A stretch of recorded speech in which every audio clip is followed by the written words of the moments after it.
Okay, so you can see that my of course has melted. Well, I've added another 250 ml of water. So I'll add another one. You can see the water is hot. Don't let it get even this hot. Just warm is fine.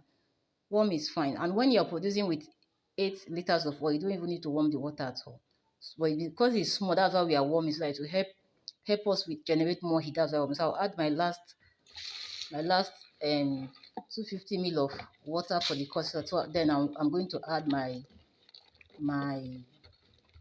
palm kernel oil. You can see it has melted my off cut completely.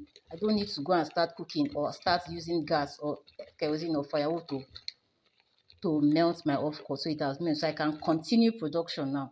It will increase the volume of my soup at the end. So okay, so this is my palm kernel oil. These are my mold. I've arranged them here already. I want to use this mold. This is my palm kernel oil. I'm using 1 liter. So I'll just pour in my palm kernel oil.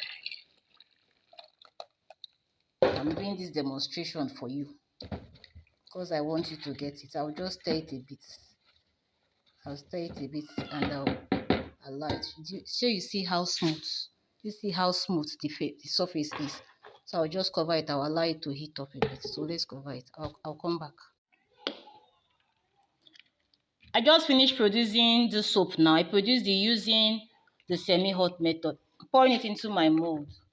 I produce all this soap using just 1 liter of palm kernel oil. I produce all this soap using just 1 liter of my palm kernel oil.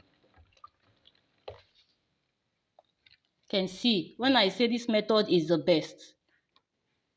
It's one method that you will use to produce soap and you profit. I produce all this soap. When I'm done pouring into my molds, I'll come back to show you and then what the end product is and then how many bars I got from using this method. Thank you. Okay, here's the bar soap that I produced yesterday. You can see how strong they are. I produced all this soap using just 1 liter of soap. Let's count how many bars of soap there are. 1, 2, 3, 4, 5, 6, 7, 8, 9, 10, 11, 12, 13, 14, 15, 16, 17, 18, 19, 20. 20 bars of soap with just 1 liter of oil. And one of these soaps weighs like 140 grams. You can see when I talk about, and I produce this soap using the semi-hot method. When I talk about the semi-hot method, until you try it, you will not believe, but it's a great method. Thank you.